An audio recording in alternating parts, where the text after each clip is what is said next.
doon sa binasa po natin, ito ay patungkol sa tinatawag na parabola o the parable of the sower. Maraming iba't ibang uri ng dahilan kung bakit ang salita ng Diyos ay hindi lumalago sa puso ng napakaraming tao. Maraming nagsasabi, kapag ang salita ng Diyos ay tumimo na sa ating puso, tayo ay magiging isa ng ganap na church. No? Sa doctorate, meron kaming subject na church growth.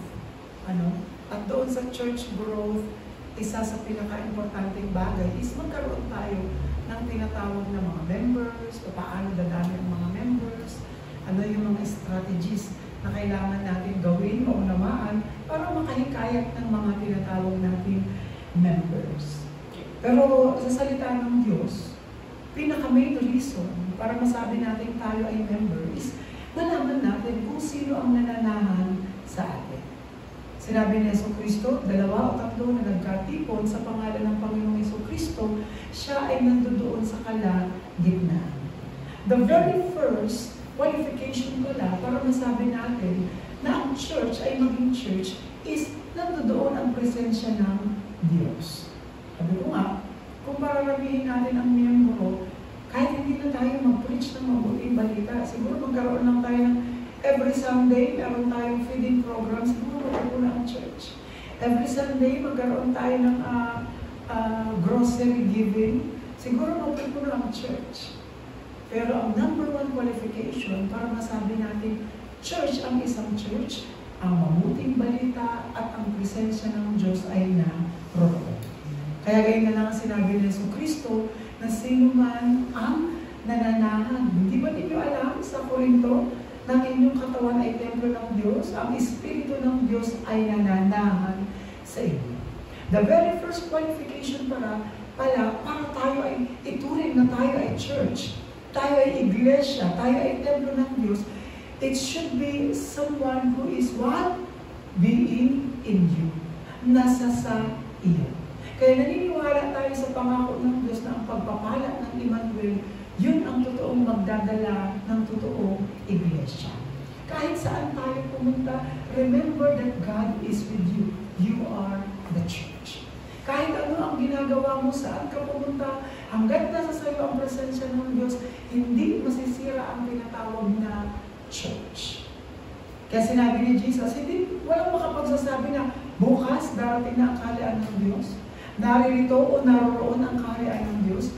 Binigyang diin ni Jesus na ang kaharian ng Diyos ay nasa sa iyo. At yun ang importanteng church na kailangan natin pangalagaan.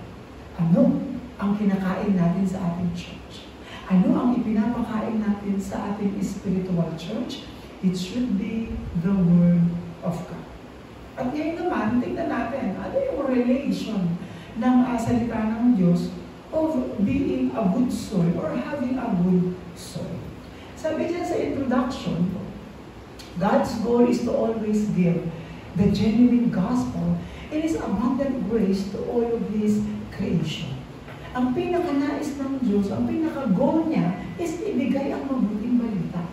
Dahil ang mabuting balita, ito yung nagko-content o naglalaman ng nais ng Diyos. At doon sa nais ng Diyos, ibinigay niya yung tinatawag na biyaya. Maraming mga tao siguro hindi pa ngayon lubos maunawaan. Siguro hindi pa sa unang taon, sa pangalawang taon, mauunawaan ang salita ng Diyos. Ngunit araw-araw ibinibigay ng Diyos ang kanyang biyaya sa pamamagitan ng pagpapakilala patungkol sa kanyang salita. Sabi pa dyan, but many of us were not able to receive the fullness of the gospel and His grace. Bakit kaya? Bakit maraming tao hindi natatanggap yung tinatawag na kabuuan, yung katotohanan, no? Yung legitimacy ng salita ng Diyos at ang biyaya ng Diyos.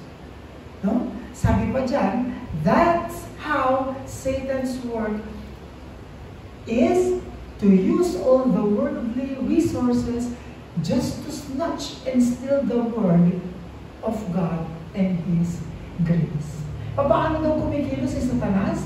Lagi natin tatandaan that the very goal of Satan is to use everything that is in the world just to snatch and steal the Word of God and His grace. Paano yun, Pastor? Everything is belong to the Lord. Everything was created for Him, before Him, by Him, and only for the Lord. Yes. But yun din ang ginagamit ni Satanas upang dayain tayo, upang hindi natin makita yung tinatawag na pagiging Kristo ni Jesus. Gayun na lamang ang in-example ni Jesus Christ. Mayroong isang taong lumabas na naghasik ng mga binhi. May mga binhing nahulog sa daan, nahulog sa batuhan, nahulog sa dawagan, sa matitinik na lupa, at meron namang nahulog saan? Sa matabang lupa. Paano natin kaya ito i-elaborate? Paano natin bibigyan ng din anong klaseng lupa ba dapat magkaroon ang mga mananampalataya? Hindi lahat ng tao sa loob ng church, sa mga taong kabilang sa tinatawag na reliyon, ay mayroong tinatawag ng matabang lupa. And minsan, we are being deceived by the situation, lalong-lalo na sa mundo. Why? Because that is Satan's strategy. Tandaan natin lagi kasi iniisip ng maraming mananampalataya, kapag nahihirapan ka, yan ay gawa ni Satanas. Kapag wala kang pera, yan ay gawa ni Satanas. Kapag ikaw ay walang health, yan ay gawa ni Satanas. Kapag ikaw ay maraming problema, yan ay gawa ni Satanas. Wrong.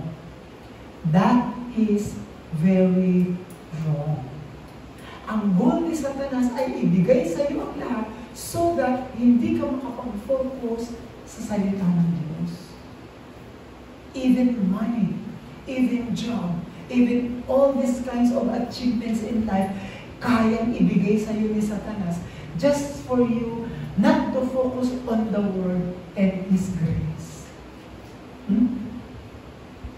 Kayang ibigay sa iyo lahat ni Satanas.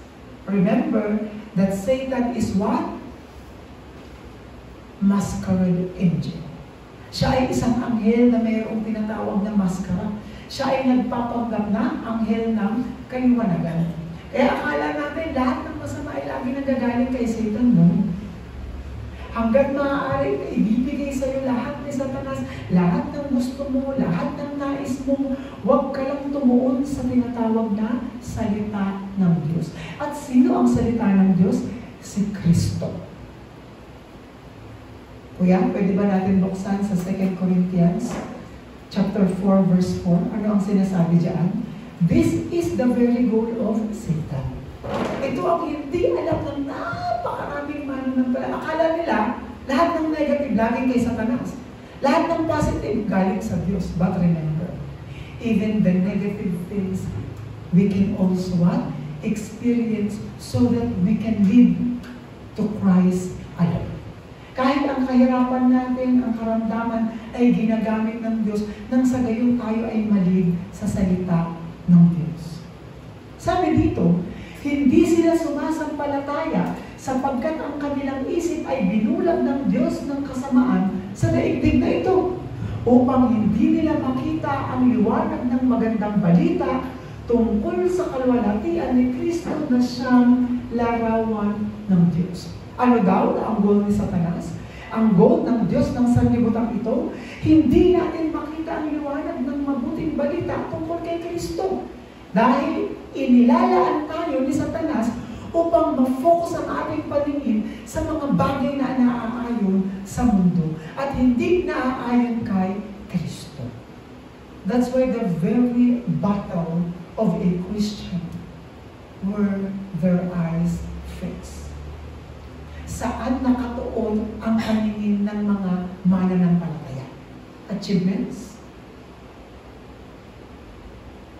Sa mga bagay na beneficial here on earth? Kaya kahit ipagwalang bahala ang pananampalataya kay Jesus, and at the end of the day, Lord, sorry, hindi yun ang nais ng Diyos. Mas mainam po sa atin na araw-araw nahihirapan tayo, pero nakukuha natin magtiwala sa magandang balita patungkol kay Jesus. And this is the very battle of a Christian. Ang pakikipagbaka sa pananampalataya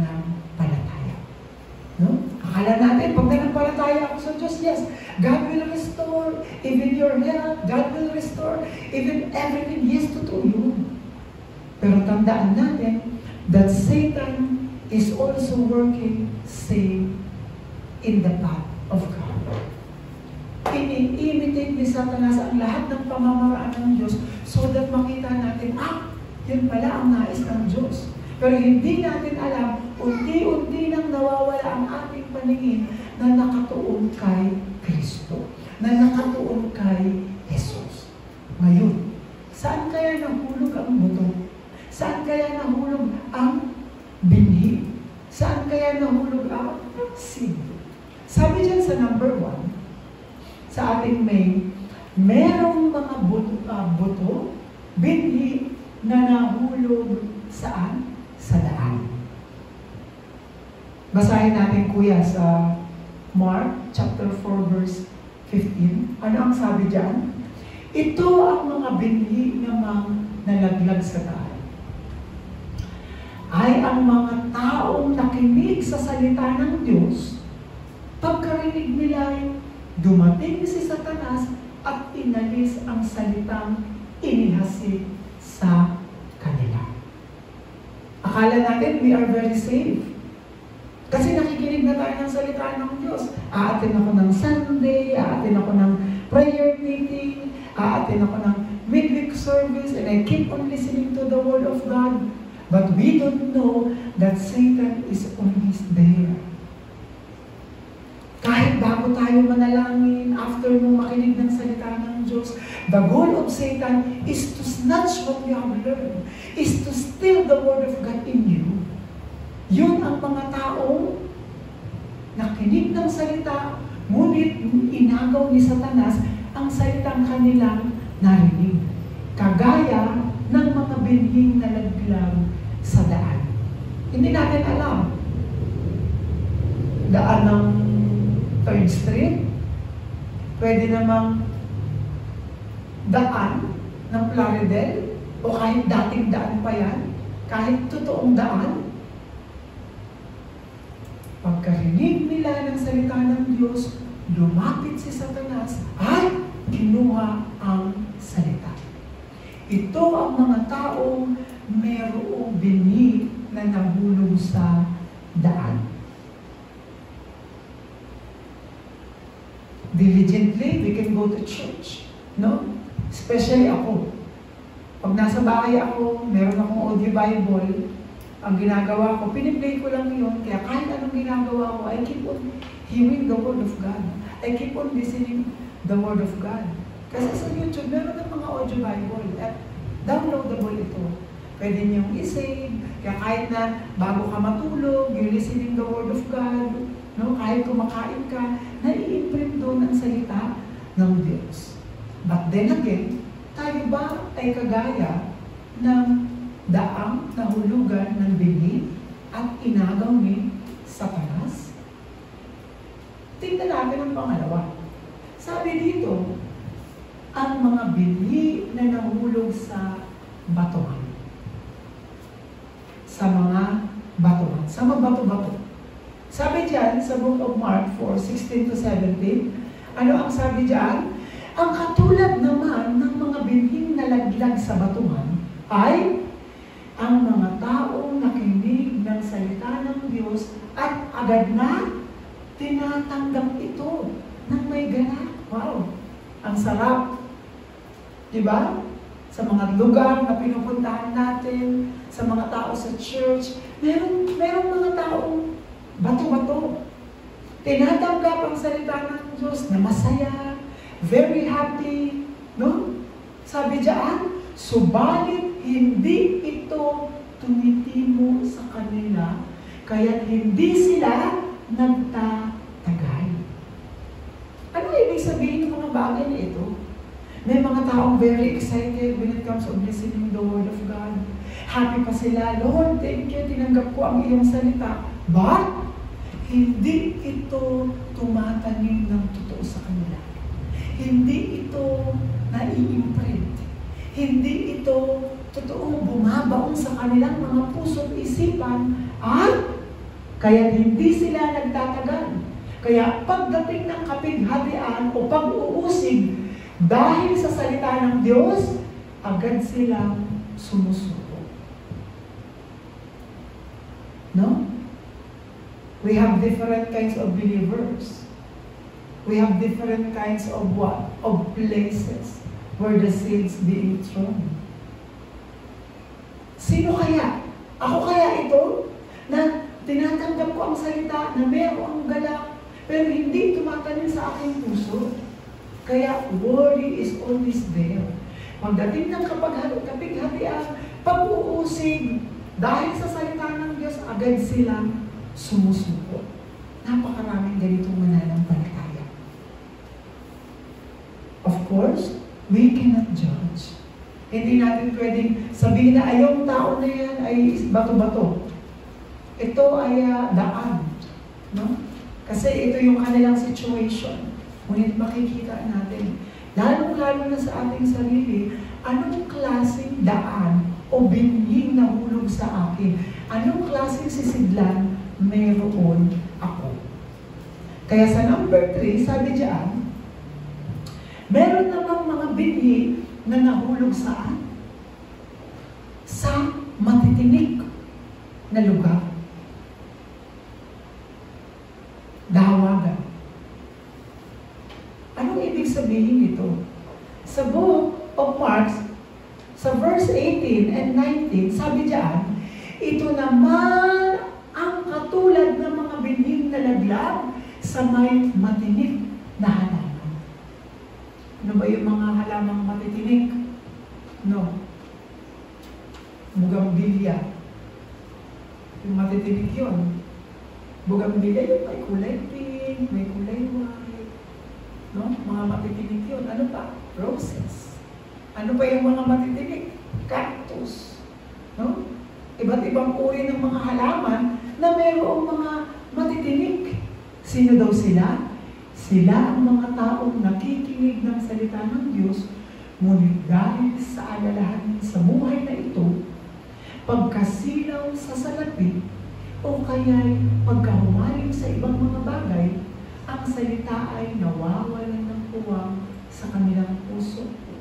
Kaya hindi ito nakakapamunga.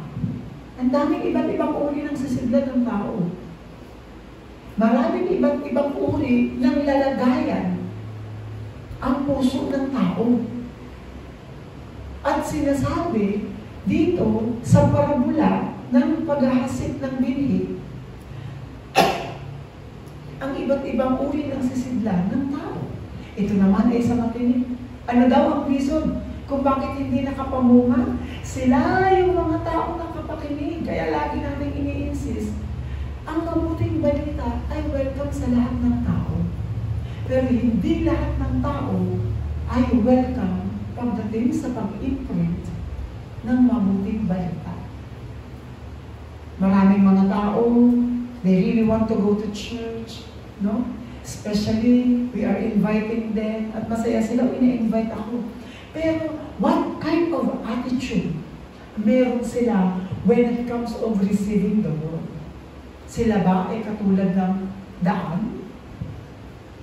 Sila ba ay katulad sa mabato? Ang kanilang puso at isipan ba ay katulad sa matinik na halamanan? Hindi sila tumagal dahil sa alalahanin sa buhay? We cannot judge them. We cannot even give conclusion. But the Word of God clearly say this: because of worry in this life, because of pagkasilaw sa salapi, o kaya'y pagkahumaling sa ibang mga bagay, ang salita ay nawawalan ng puwang sa kanilang puso, kaya't hindi ito nakakapamunga. Because the very goal of the seed ay hindi lang basta maitanim. Ang buto ay mayroong procedure for us to say that this seed is successful kapag namunga. Hindi lang tayo basta tanim ng tanim. Kasi naranasan kong magtanim. Pero I think, hindi tumatagal yung itinatanim ko. Kasi may proseso, hindi ka lang basta nagbaon ng binhi. Kailangan mo pa itong diligan, no? Yung iba kung kinakailangan, lagyan mo ng pataba, fertilizer, para lang bumunga ito, magkaroon ng sibol. At kapag ito ay nagsibol na, ito ay tutubo, lalaki, lalago, at magbubunga. Yun ang successful na binhi. Pero ito, sabi doon, hindi nakapamunga. Anong pagkakaiba nito?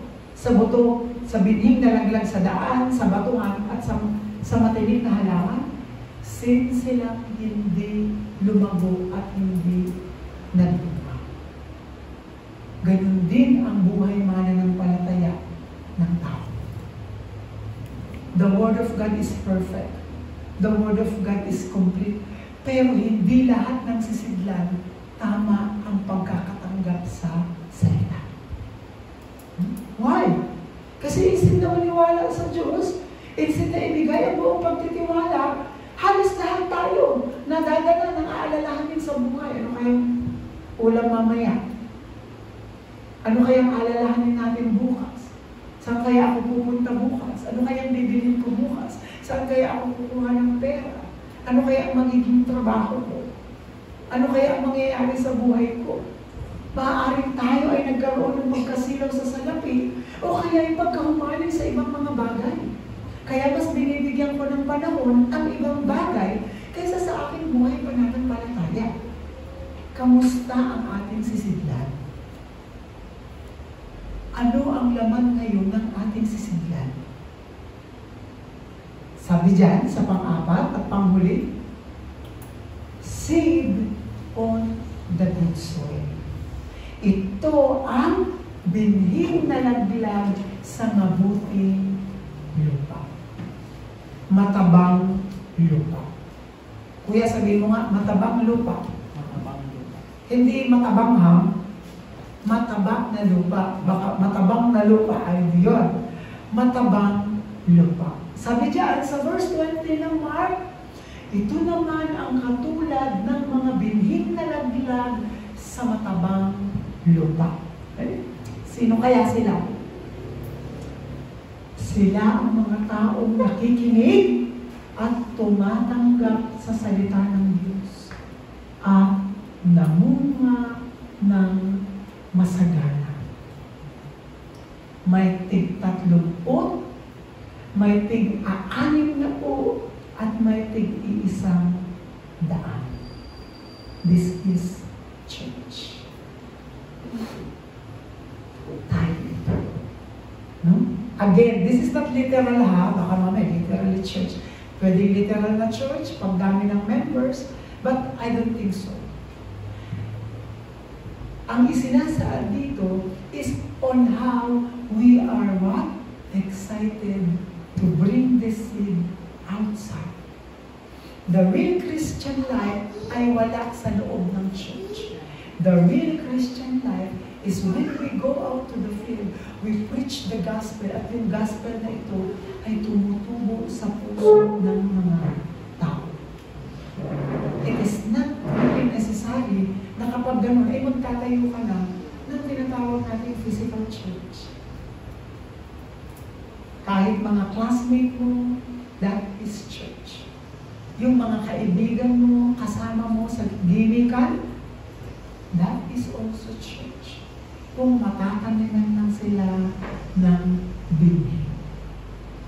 Tayo ang mga binhing nagsikap, nagtiyaga, at namunga. Of course, we don't know what will be happening in the next 10 years, 15 years. No? May buhay pa kaya sa atin after 30 years. Amen. Baka pa naman tayo. Marami pa tayong mangyayari. Lalaki pa si Rema. Magiging evangelist pa si Rema. Who will be proclaiming the gospel. No? Marami pang magaganap. But one thing is for sure. Be a good sport. Kahit saan tayo pumunta, tayo ay maging matabang lupa. Lupa na magsisikap sa pakikinig at tumatanggap ng salita ng Diyos at ito ay namumunga. Of course, the first fruit na ating tinatanggap sa salita ng Diyos ay ang bunga ng banal na Espiritu. Lagi tayong may peace, rest, joy, happiness, kindness, goodness, faithfulness, gentleness, perseverance. Ito ang totoong bunga ng banal na Espiritu na yun din ang ipinababahagi natin sa lahat. Lalong-lalo na sa mga kapatiran natin, mga nakikinig ng salita ng Diyos at nagbubunga rin iyon ng kapayapaan. Of course, we are not perfect.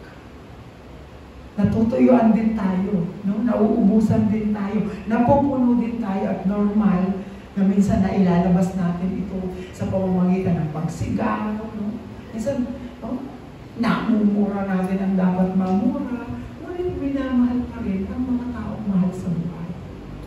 Ito tayo, hindi tayo perfecto, pero tayo ay isang lupain mabuti ang lupa. And I pray, no, sa linggong ito, Lord, gusto ko maging mabuting lupa. Wala akong kakayanan wala pa akong kakayanan na ipahayag ang mabuting balita, Lord. But use me, kung ano yung talento ko, yung talent na meron ako, ma-share ko ito at maging way para makapagligtas ng kaluluwa. Ganoon natin ibinibigay at ibinabahagi ang salita ng Diyos. Hindi kailangan perfect. Kasi yung salita ng Diyos perfect na. Pero hindi tayo namimili. Kasi hindi natin alam na yung kaharap pala natin ay matabang lupa. But we miss to preach the gospel. No? Meron naman time na talagang we are excited to preach the gospel, pero ang nataniman ay damuhan, ay batuhan, tinikan, dawagan. Ito yung lupa. Kaya hindi nagbunga ang salita. But isa lang ang nais sabihin dito ng Diyos. The Word of God is accurate. At ito din ay totoong mamumunga kung nakahanda ang matabang lupa na ating mapagtataniman. That's why for our conclusion, sabi diyan sa conclusion na meron tayo, ano daw yan? Pray for the good soil of mine and for others. Lord, kung tinikan man ako, kung batuhan man ako, tuyong lupa man ako, allow me to become a good soil. Tulungan mo ako ng maging matabang lupa. Ito yung panalangin natin doon. I-start ko sa aking sarili. Kapag ako ay naging matabang lupa at nakamit din ng matabang lupa, kapag ibinahagi natin ang seed, ang bunga ng mabuting balita, ito din ay lalaki. But again, we cannot judge yung daan, batuhan, dawagan, or tinikan. We cannot judge them. But we will pray for them. Na yung rocky places, the road, rocky road pa yan, at turns, matinig, ay maging good soil sila. Kasi ang Diyos hindi naman sumusuko. Sino kaya ang matabang lupa sa mga classmates ko? Baka mamaya, uy, preach mo naman sa akin ng mabuting balita. At first, they are excited. Pero yun pala, tinikan. Hindi importante. Hindi importante kung siya ay dawagan, batuhan, o tinikan. Ang importante is ibinibigay natin yung totoong mabuting balita. And we will be looking for the disciple. We will be waiting for the disciple to arise. But ang pag-arise nila, hindi natin hawak. Tandaan natin. Pero ang trabaho lang natin ay magtanim. Magtanim ng mabuting balita. At kung lahat na buo man ito, salamat. At kung hindi, ang Diyos ang may plano sa lahat ng bagay. Tayo ay mga farmer lang. Tagapaghasit lang tayo ng binhi. Pero hindi tayo mawawala ng pag-asa na ang mga dawagan, no, tuyong lupa at maging ang mga bato-bato at tinikan ay magiging mabuting lupa, matatamnan at magbubunga ang mabuting balita. Tayo po isang daling manalangin. Ano yung panalangin natin, Lord? Yun pala yung mga taong matinik. Yun pala yung mga taong bato-bato. At sila pala yung mga taong merong lupang tuyo. But allow me to become a good soil. Gusto ko pong maging good soil. Tayo pa yung sandaling manalangin.